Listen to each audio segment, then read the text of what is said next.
Hey guys, how you doing? My name's Llama and today I'm going to be talking about my top 5 picks for what you can craft with tailoring to get rich in classic WoW.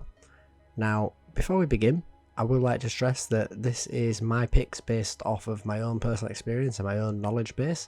It is not necessarily going to be what is the top 5 most profitable for you, although I'm hopeful that there is a good chance that it will be.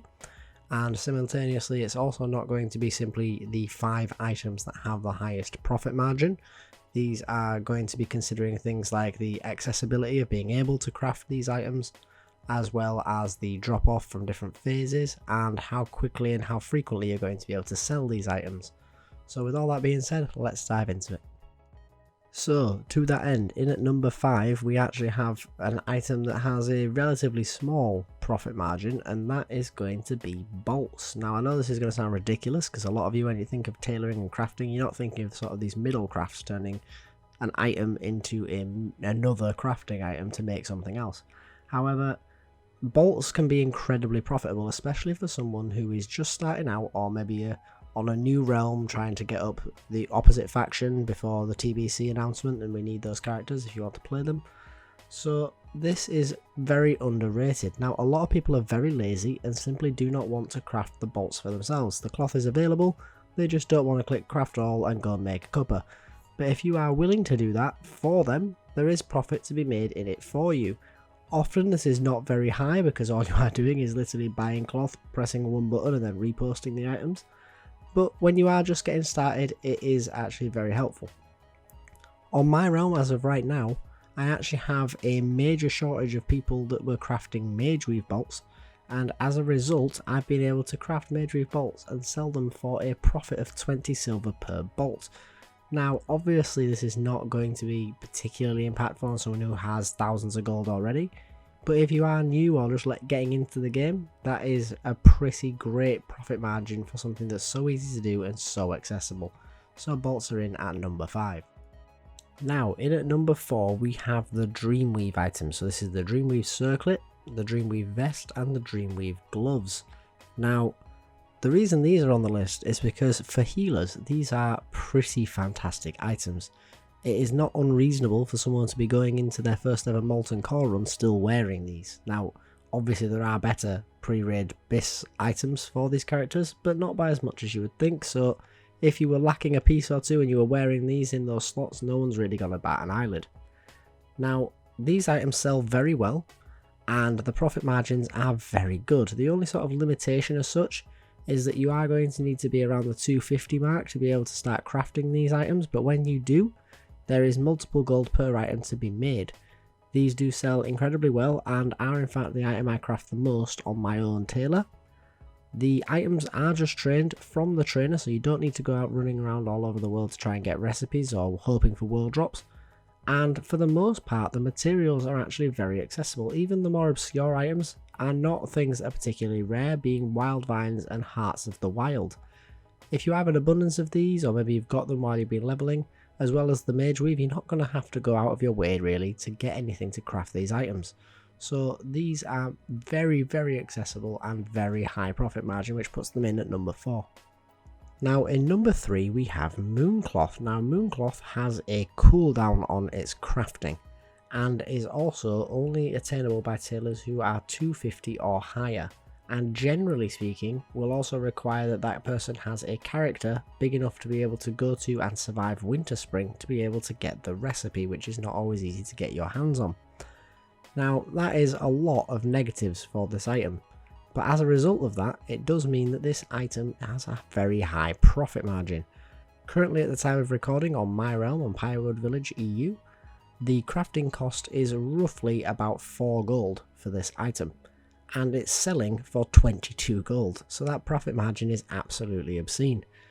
Now that profit margin alone would be enough to place it on this list, but the reason it's ranking so highly is the fact that this item will pretty much sell the moment you put it on the auction house. This is because you are going to need a lot of Mooncloth for crafting numerous high-end items with tailoring that are bind on pickup. So a lot of people level tailoring simply to make items for themselves, and those people are going to need a lot of Mooncloth. So if you are one of those people, by all means just make this and keep it for yourself. But if you have no intention of doing so, then there is no reason not to sell your Mooncloth cooldown or even the actual Mooncloth itself for a hefty profit margin to someone who's looking to make truth-based investments, for example. Now, in number 2, we have something of a tricky one. We're going to talk about bags. Now, bags are something of a mixed bag. Yes, I said it. With regards to making gold.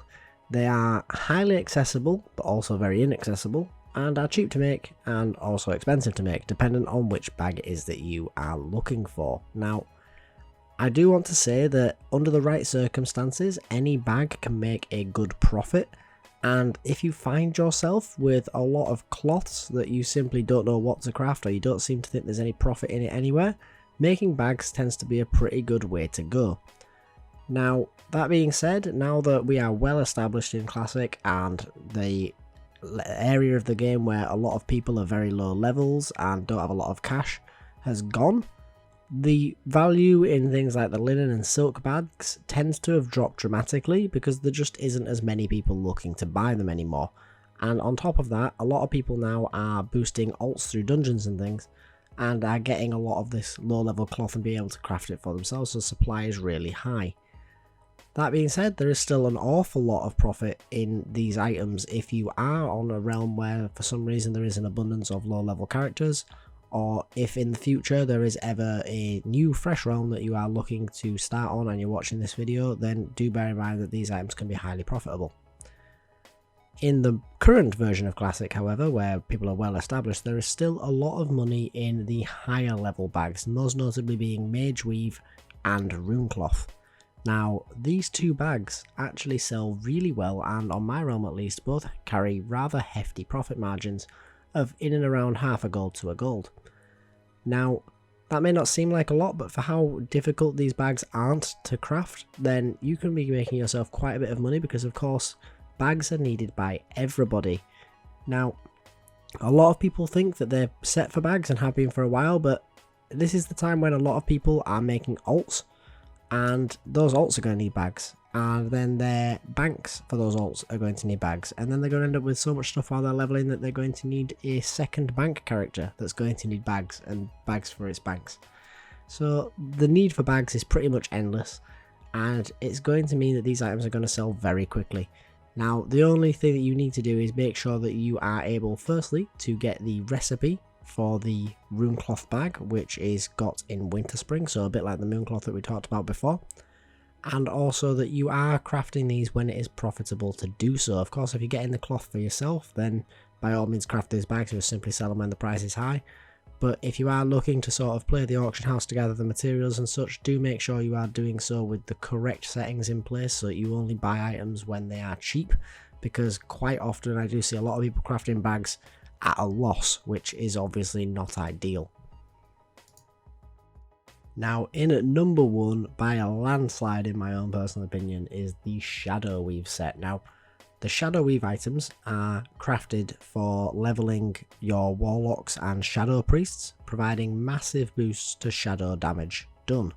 Now, these items sell for very high profit margins, are relatively accessible, and sell very well. The materials for these items as well are not particularly challenging to get. It's just basically going to be Mooncloth cloth and some Shadow Silk. Shadow Silk is usually in abundance on the auction house from people that are leveling and get it by mistake, or people that are running any kind of dungeon where there are high level spiders tend to have an easy time getting their hands on this. That is all you're going to need to be able to craft these items. The reason, in my opinion, why these items sell so well is because firstly, a lot of people are leveling alts at the minute, and like I say, these items are truly fantastic. They will pretty much last you to level 60.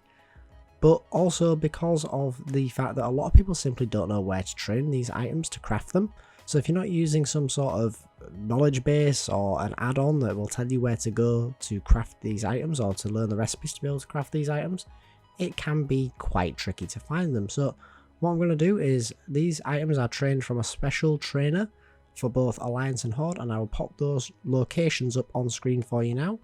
The Horde trainer is located in the Magic Quarter of Undercity, while the Alliance trainer is located in Stormwind City. These recipes are pretty much just trained at a roughly regular price to anything else that you would train at the trainer, and once you've got them, it works simply like anything else. They just have their own trainer, which is something that often catches people out, I guess. But once you have trained these items, you will be very happy you did so, and chances are you're going to be seeing a very healthy profit margin from them. But that's going to wrap it up for me today, guys. I do hope that you enjoyed the video. If you did, please do consider liking the video. It does help out a great deal. And if you'd like to be kept up to date with any future videos, like for example when I bring out the other professions in this series, please do consider subscribing to the channel. But for now, guys, that's going to wrap it up for me. Thanks for watching, and I hope to see you in the next one. Later.